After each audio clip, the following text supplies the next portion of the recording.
Okay. Hello, my name is Orlando Chiarello, product support manager of Secondo Mona. It's an aerospace company located in the northern part of Italy. I'm also the chairman of the Simplified Technical English Maintenance Group, or STMG. It's an international group of professionals that controls, develops, and maintains the Simplified Technical English Specification as the ST100. STE is a control language created in the 80s for writing aerospace maintenance manuals, now used worldwide in technical writing and translation. I have an engineering background. In the 80s, I was also a translator myself for about 10 years. And I've been part of the TFR conference for 4 years, presenting about simplified technical English, which is found to be a matter of great interest in the TFR community. Thank you. Nice to see you, Orlando. What did you learn during the self-isolation period? Well, our area in the northern part of Italy was severely hit by the virus. So I spent 55 days isolated at home, going out only with special permission to buy food. And all working activities were therefore transferred from my company office to my house. It was quite a terrific change in the everyday life and something never experienced before. Always virtual communication had to be optimized during the period and widely used to replace traveling, face-to-face meetings and personal interaction. I would say that the experiment was successful considering the global situation of emergency. However, in the long run, I would say that nothing is better than personal interaction. There are results that cannot be achieved online, especially in the case of simplified technical English, when you are working in a group. An online discussion is not the same as a discussion around the table in a live environment. So in any case, the most important thing I learned was how unstable the world could be, it could become in a very short period of time. So and how to be prepared in the future to move from a normal status to an emergency status. That's true. It was an unusual experience for everyone, I think.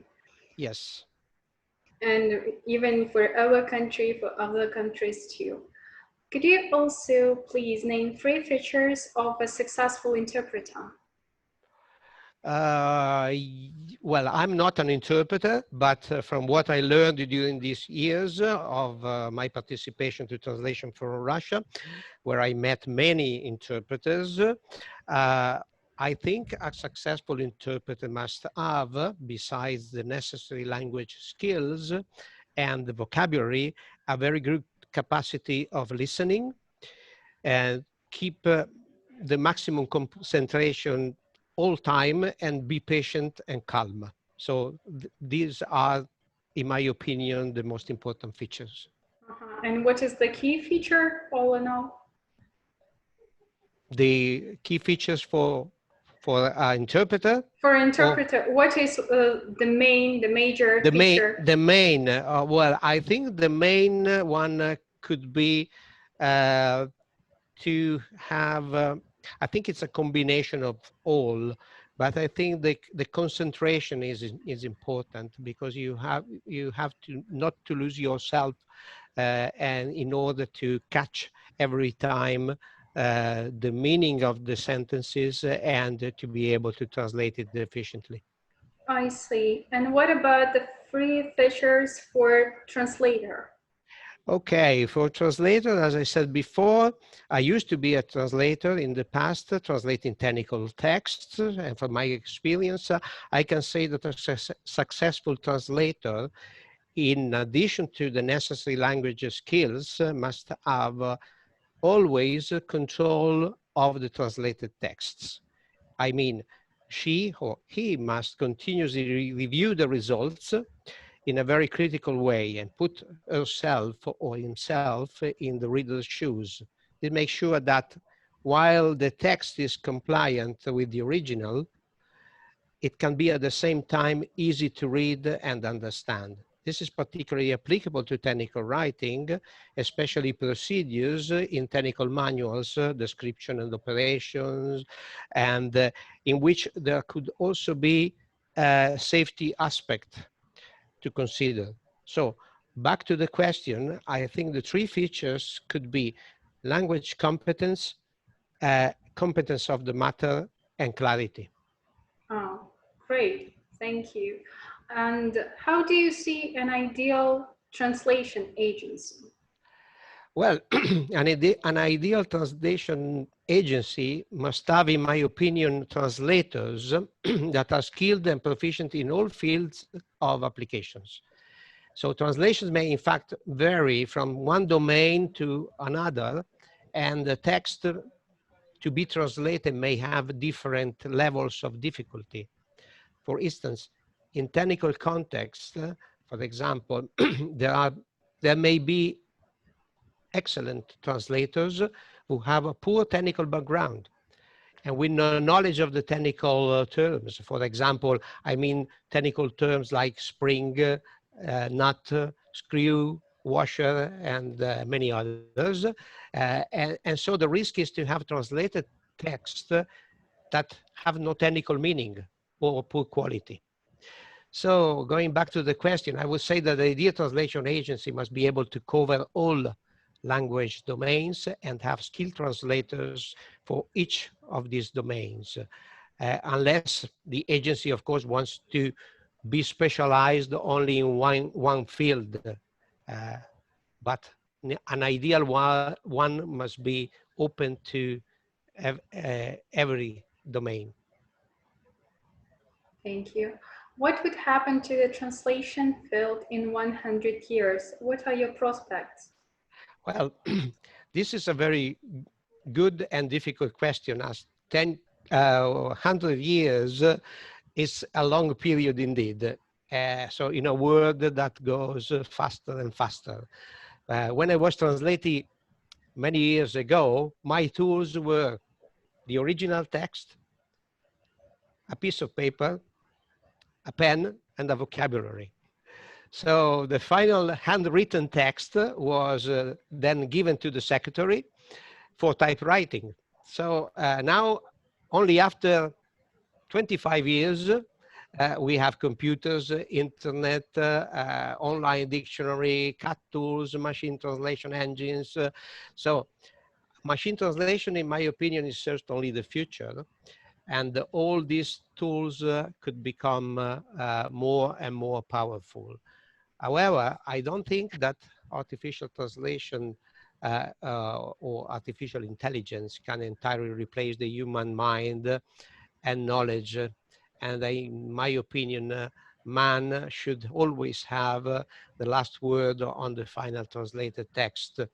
But it is out of discussion that machine translation and all its related software and tools will continue to have a predominant role in the future.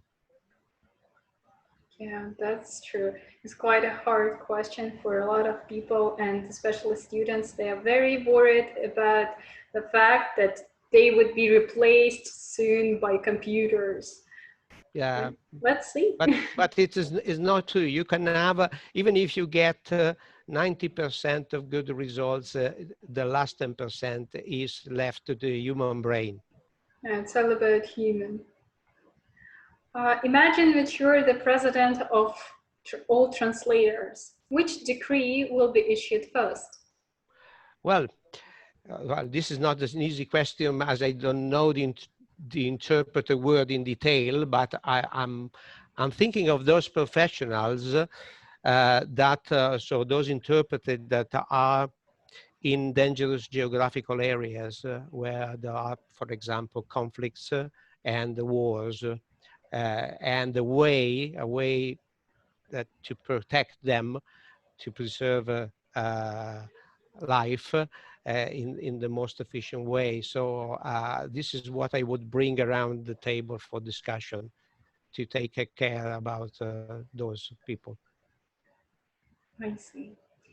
Could you please tell us an unusual or amusing story from your interpretation experience? You previously mentioned the fact that the conditions were quite different, and what special and amusing could you also tell? Yeah, well, unfortunately, this is a question I cannot answer because I have no experience about interpretation. But what I can tell is perhaps the experience I made during the lockdown when I was running the STEMG, the Simplified Technical English Maintenance Group in this COVID-19 time, in which we have to deliver to the world the next issue, the new issue 8, in April 2021. And I was forced to cancel two meetings, two working meetings of 4 days each, one in May and another in October. So even the one in October is canceled. And then this is a very unusual way because throughout the years, the STMG has produced 15 releases altogether, including changes, revision, new issues, in a total of 80 working meetings, face-to-face meetings. So, and suddenly we were forced to do things with no meetings, with meetings limitation and travel restrictions. So the STMG working method is such that it is practically impossible to replace a face-to-face meeting. And because we are 18 people, and you can imagine having 18 people around a table and 80 people in remote. So we have also to consider the different time zones, because I have members from the United States, I have a member from Argentina, I have a member from Japan. So the time zones are also a constraint. So the idea was to divide the group into 4 small groups and appoint for each group a leader. So each group now works independently on the final draft, which is currently under the final review. And they use all necessary methods. They can have WebEx, they can have a telephone call, Skype, and whatever method. And at the end of this review, which is due to the end of September, by the end of September, the group leaders will prepare a report to be discussed in the plenary session and assessed by the entire STMG for the next necessary action on the text. So hopefully we will have a final meeting in March 2021, which is the one which concludes the preparation of issue 8. But in any case, we must be prepared to finish the work even without the meeting. So this is the way I thought it could work. Oh, I see. Yeah, an interesting story, also an interesting experience. Yeah, what should we do under that circumstances? What we have. Yeah. Thank you very much for your answers. See you there on Okay. Translation Forum Russia conference. Okay. Thank you for having invited me, and we'll talk again in the future.